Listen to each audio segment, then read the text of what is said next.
teman-teman, kali ini aku mengajak kita untuk belajar bersama mengenai apa itu announcement text. Mari kita belajar bersama. Apa sih announcement text itu? Kita pasti sering kan mendengar atau membuat sebuah informasi untuk disampaikan. Nah, dalam bahasa Inggris hal tersebut disebut announcement text atau teks pengumuman. Untuk kita dapat memahami materi ini, teman-teman, pertama kita memperhatikan atau melihat definition of announcement text. Announcement atau teks pengumuman adalah pemberitahuan baik secara lisan maupun tulisan yang ditunjukkan kepada orang lain atau khalayak umum mengenai suatu informasi tertentu. Yang kedua, kita melihat kepada social function atau fungsi sosial dari menulis announcement, yaitu give information formally to other people about certain events or information, yakni untuk memberi informasi secara formal kepada orang lain mengenai event tertentu. Nah, setelah kita memahami pengertian dan fungsi sosial dari announcement text ini, sekarang kita lihat bagian jenis-jenis dari teks announcement seperti apa ya. Pada penerapannya, pengumuman atau announcement text digunakan dalam banyak hal, seperti pemberitahuan, himbauan, pengumuman kegiatan, pengumuman orang hilang, lowongan pekerjaan, berita duka, pembatalan acara, dan lain-lain. Nah, setelah teman-teman mempelajari pengertian, fungsi, dan jenis-jenis dari announcement text tadi, sekarang kita akan mempelajari structure text atau susunan cara menyusun announcement text. Kemudian teman-teman, selanjutnya kita akan belajar structure atau susunan cara menulis announcement text. Secara umum, announcement text memiliki 4 bagian, yaitu ada title, receiver, content, and sender. Nah, agar teman-teman tidak bingung dan mudah memahami announcement text ini, kita juga menyertakan contoh announcement text-nya sesuai urutan atau bagian-bagiannya. Di bagian pertama kita melihat ada title. Title adalah judul dari announcement. Judul harus sesuai dengan isi informasi yang ingin kamu berikan. Nah, misalnya atau contohnya kita membuat announcement tentang perlombaan sepak bola. Kita mengambil judul football competition. Nah, setelah itu kita membuat receiver. Receiver ini adalah penerima atau sasaran yang dituju dari pengumuman yang telah kita buat, yaitu pada contoh to all member of student 9A. Setelah itu kita lanjut pada yang ketiga, yaitu ada content. Content ini adalah isi dari pengumuman.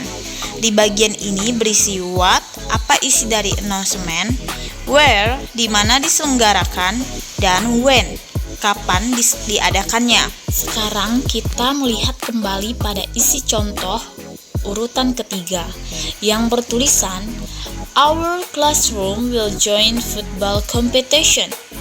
All male students of class 9A need to gather on day and time, Monday at 8:30, place 9A classroom. We are going to choose students who will be the representative of our class football team. Nah, ini adalah salah satu contoh announcement text. Selanjutnya teman-teman, kita akan membahas bagian yang terakhir dari announcement text, yaitu sender. Sender ini adalah pengirim atau pembuat pengumuman.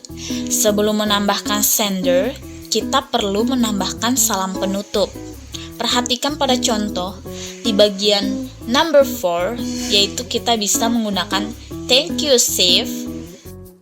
Nah, jadi teman-teman, itu tadi adalah langkah-langkah cara membuat atau menulis sebuah announcement text. Sangat mudah bukan?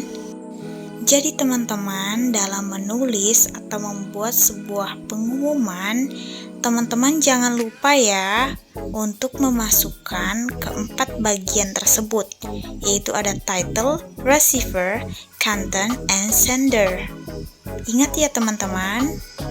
Nah, selanjutnya ini tidak kalah penting ya teman-teman, yaitu kita akan bahas mengenai kaidah kebahasaan atau grammar yang terkait dalam menyusun teks pengumuman. Langsung saja di bagian ini kita akan bahas English features atau grammar dalam menulis teks pengumuman. Nah, dalam menulis teks pengumuman ada beberapa kaidah kebahasaan yang perlu kamu perhatikan nih teman-teman. Yang pertama, teks pengumuman menggunakan simple present tense.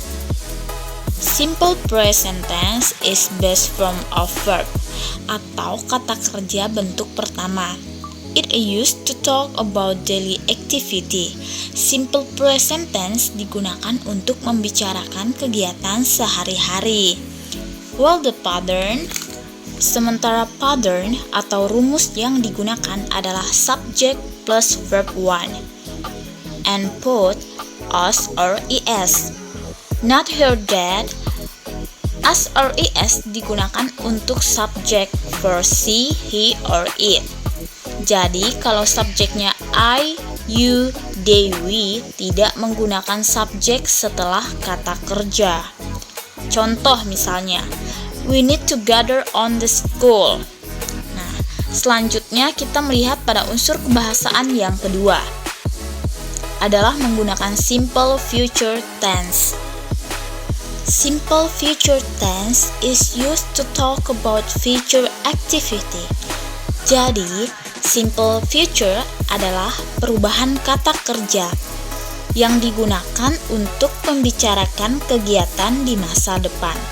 Nah, bentuk kata kerja ini sering digunakan dalam teks pengumuman. Sekarang mari kita lihat pattern atau rumus yang kedua dalam simple future tense. Patternnya adalah, teman-teman, sekarang kita melihat pattern atau rumus yang kedua dalam simple future tense. Patternnya adalah subject plus will plus verb 1. Contoh, misalnya we will celebrate football competition. Dan masih banyak lagi contoh yang lainnya teman-teman. Untuk materinya kita cukup sampai di sini ya. Selanjutnya, ayo teman-teman, kita akan mengadakan kuis menggunakan Mentimeter, yaitu mengenai pembelajaran announcement text yang sudah kita pelajari tadi.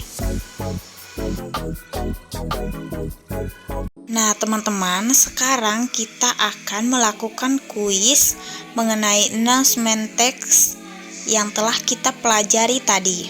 Teman-teman bisa masuk ke Mentimeter menggunakan link atau kode yang tertera di sini. Nah, langsung aja yuk kita lihat pertanyaannya. Teman-teman bisa menjawab pertanyaannya sesuai pemahaman teman-teman. Nah, teman-teman bisa melihat pertanyaan pertama itu, apakah announcement text itu penting? Jadi teman-teman bisa menjawab menurut teman-teman, apakah announcement text itu penting atau tidak? Nah, di sini terlihat bahwa ada dua orang yang menjawab bahwa announcement text itu sangat penting. Oke. Next question. Oke, sekarang kita melihat pada pertanyaan yang kedua. Di sini pertanyaannya, menurut kamu apa sih itu announcement text? Nah, jadi di sini teman-teman menjawab bahwa announcement text adalah pengumuman. Jadi jawaban teman-teman semua benar ya. Seperti yang sudah kita pelajari tadi, bahwa announcement text itu adalah suatu informasi atau pengumuman yang akan diberikan atau yang akan dibagikan kepada orang lain atau orang tertentu. Oke, sekarang kita masuk pada pertanyaan number 3. Di sini pertanyaannya, menurut pemahaman teman-teman, apa isi atau informasi yang terdapat pada gambar tersebut atau pada announcement text tersebut? Silahkan dijawab teman-teman. Ya, jawaban teman-teman Benar sekali. Jadi isi atau informasi yang tercantum pada announcement atau teks pengumuman tersebut yaitu sebuah acara wisuda yang diadakan oleh angkatan 2021 pada hari Jumat tanggal 22 Juni jam 2 siang ya teman-teman. Oke, sekarang kita masuk pada pertanyaan terakhir. Pertanyaannya, dari pembelajaran yang telah kita lakukan, sudah pahamkah kamu mengenai announcement text? Di sini teman-teman menjawab sudah sangat paham. Jadi sekarang teman-teman sudah bisa ya membuat announcement text atau teks pengumuman dengan benar, dan pembelajaran kita cukup sampai di sini ya teman-teman. Sampai jumpa.